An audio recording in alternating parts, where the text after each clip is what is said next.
शराब घोटाला।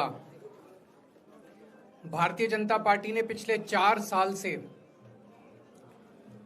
इस शब्द का भारतीय राजनीति में खूब इस्तेमाल किया। आज उसमें जो आदेश आया उस पर भी चर्चा करेंगे। न्यायालय ने, हमारे जस्टिस सिस्टम ने इसमें एक बहुत ऐतिहासिक फैसला दिया है। इसके लिए मैं जुडिशरी का बहुत बहुत धन्यवाद करना चाहता हूं, जज साहब का बहुत बहुत धन्यवाद करना चाहता हूं। आज के इस माहौल में जब सारी संस्थाओं को, सारे अथॉरिटीज को डराया जा रहा है, धमकाया जा रहा है, ऐसे में इतना बड़ा न्याय करने के लिए जज साहब ने वाकई बहुत हिम्मत दिखाई है। मैं उन सभी वकील भाइयों का धन्यवाद करना चाहता हूं जिन्होंने एक एक कदम हम लोगों का साथ दिया, हमारी ये लड़ाई न्यायालय में लड़ी। आप जान रहे हैं कि किस तरह से पिछले 4 साल से ईडी को, सीबीआई को, सारी संस्थाओं को इस्तेमाल करके हमारे ऊपर एक शराब घोटाला नाम का एक आरोप लगाया गया। सीबीआई ने, ईडी ने उसमें चार्जशीट फाइल की। आज कोर्ट को प्राइमा फेसी ये निर्णय लेना था कि क्या सबूत और गवाहों के बयानों के आधार पे सफिशिएंट मटेरियल है कि इसमें मुकदमा चलाया जाए। अभी मुकदमा चला नहीं था। कोर्ट को यह निर्णय लेना था कि क्या मुकदमा चलाने लायक सफिशिएंट मटेरियल है, और कोर्ट ने लगभग 600 पेज के आदेश में सारे सबूतों और सारे गवाहों को मद्देनजर रखते हुए ये कहा है कि इतना भी सबूत नहीं है, इतने भी गवाहों के बयान नहीं है, एक निक्का सा भी सबूत नहीं है कि इसमें मुकदमा तक चलाया जा सके। अगर मुकदमा चलाया जाता, 15-20 साल मुकदमा चलता, उसमें बहुत सारे गवाह बुलाए जाते, सबूत रखे जाते, उसके बाद होता, वो तो अलग बात है। कोर्ट का ये कहना है कि इतना टुच्चा केस है, इतना फर्जी केस है, इतना बेकार केस है, इतना गलत केस है। ये मैं नहीं कह रहा, ये भाषा है। आप कोर्ट का ऑर्डर पढ़िए। ये ऑर्डर जो है ये ऐतिहासिक ऑर्डर है। कोर्ट ने कहा है कि इतना फर्जी केस है, इतना फर्जी केस है, एक भी सबूत नहीं है, एक भी गवाह नहीं है कि इसमें मुकदमा भी नहीं चलाया जा सकता।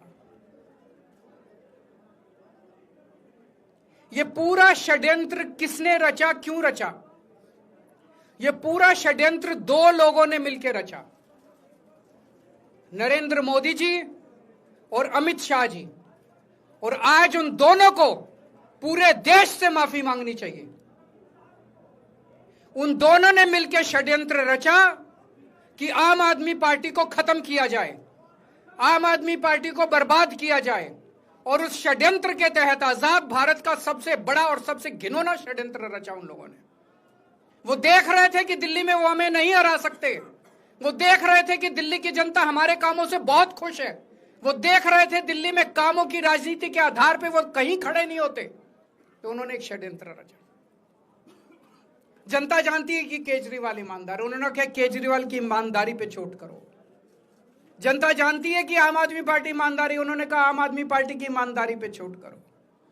उन्होंने आम आदमी पार्टी को खत्म करने के लिए षड्यंत्र रचा और बोले केजरीवाल बेईमान है, केजरीवाल बेईमान है, केजरीवाल बेईमान है। केजरीवाल ने शराब घोटाला किया, केजरीवाल पैसे खा गया, केजरीवाल ने 100 करोड़ रुपए खा लिए। मैंने जिंदगी में केवल ईमानदारी कमाई है, मैंने जिंदगी में केवल इज्जत कमाई है, एक नया पैसा नहीं कमाया मैंने अपनी जिंदगी में। इन लोगों की तरह नहीं हूं मैं।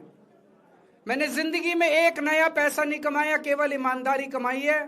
और ये उस ईमानदारी के ऊपर चोट करना चाहते थे, उसके लिए इन्होंने षड्यंत्र रचा था। आज कोर्ट के ऑर्डर के बाद ये साबित हो गया देश के सामने, केजरीवाल कट्टर ईमानदार है, मनीष सिसोदिया कट्टर ईमानदार है, संजय सिंह कट्टर ईमानदार है, दुर्गेश कट्टर ईमानदार है, आम आदमी पार्टी कट्टर ईमानदारी है। हम नहीं कह रही है, कोर्ट ने सारे देश के सामने बोला है। कई लोग ये कहते हैं जेल से आने के बाद केजरीवाल चुप क्यों हो गया, केजरीवाल गायब हो गया, केजरीवाल कहां गया।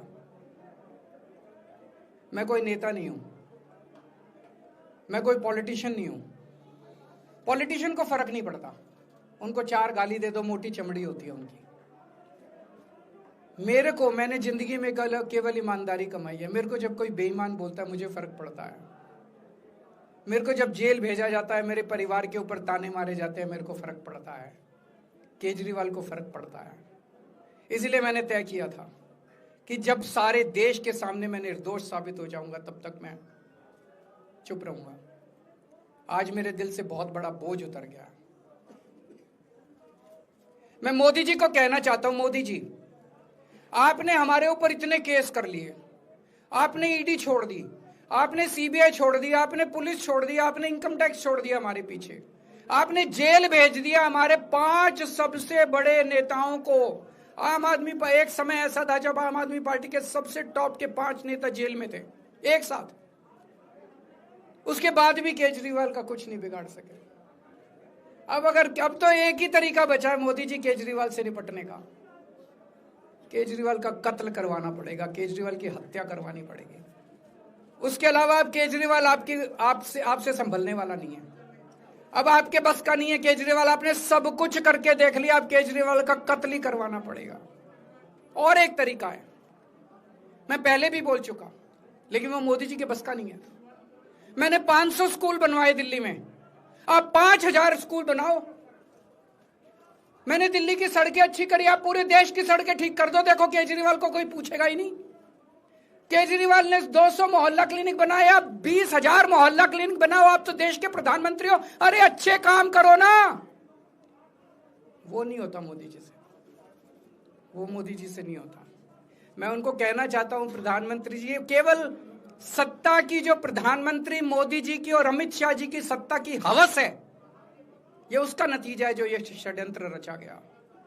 और इस षड्यंत्र का मैं बहुत छोटा हूं, हमारे परिवार ने बहुत भुगत भोगी है। मैं जेल गया, मेरी मां बीमार रहती है बहुत ज्यादा, उसको अस्पताल में एडमिट कराना पड़ा, बहुत रोई मेरी मां, बहुत रोई। इनकी पत्नी मनीष सिसोदिया जी की पत्नी, उनको मल्टीपल स्क्लेरोसिस डिजीज है, सब लोग जानते हैं।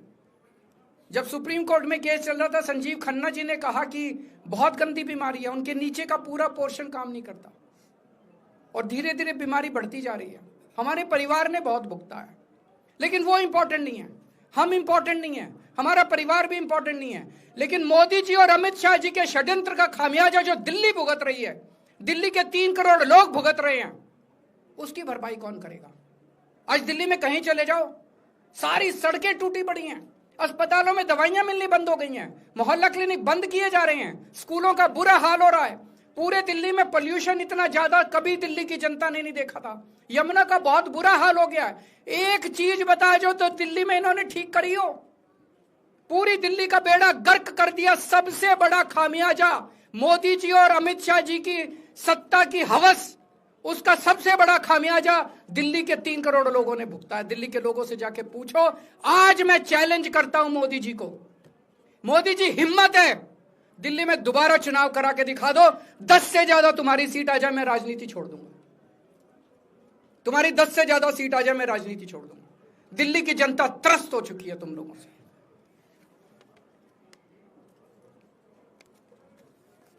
मैं मोदी जी को कहना चाहता हूं, अगर आपने सत्ता हासिल करनी है, कुछ पॉजिटिव काम करके सत्ता हासिल करो। आज देश के सामने इतनी बड़ी बड़ी समस्याएं हैं। आज देश का युवा दुखी है, देश का व्यापारी दुखी है, देश का उद्योगपति दुखी है। आज अमेरिका हमें आंखें दिखा रहा है। मोदी जी की हिम्मत नहीं है जो ट्रंप के खिलाफ एक शब्द बोल दें। ट्रंप के खिलाफ रोज ट्रंप गालियां देता है मोदी जी को, रोज ट्रंप गालियां देता है भारत को, रोज ट्रंप गालियां देता है हमारे देश को। मोदी जी के हमारा प्रधानमंत्री भीगी बिल्ली बना हुआ है। अरे देश संभालिए ना, आपको हमने देश चलाने को दिया था और आप केजरीवाल में उलझ गए, आप आम आदमी पार्टी में उलझ गए। पॉजिटिव काम करके सत्ता हासिल कीजिए, ये नेगेटिव काम करना बंद कीजिए। अगर आपके कोई 1-2 प्रश्न है तो।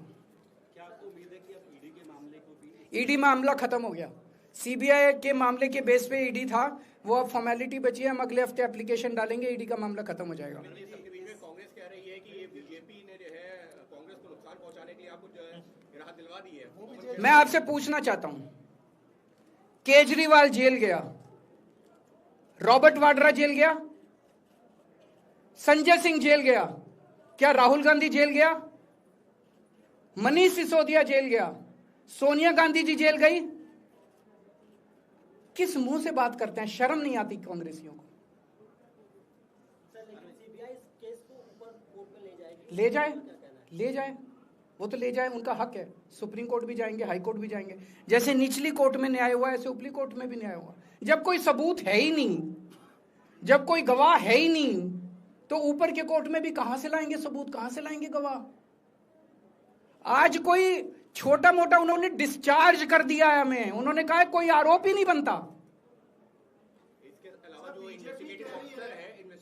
इन्वेस्टिगेटिंग ऑफिसर सीबीआई के ऊपर उन्होंने, कोर्ट ने टिप्पणी की है कि सीबीआई अपने दोषी अधिकारियों के खिलाफ डिसिप्लिनरी एक्शन, कभी ऐसा ऑर्डर देखा है? इसका मतलब कितना फर्जी मुकदमा था कि सीबीआई के अफसरों के खिलाफ डिसिप्लिनरी एक्शन लिया जाएगा। एवं देश विदेश की अनोखी खबरों के लिए सब्सक्राइब करें और बेल आइकन दबाना ना भूलें।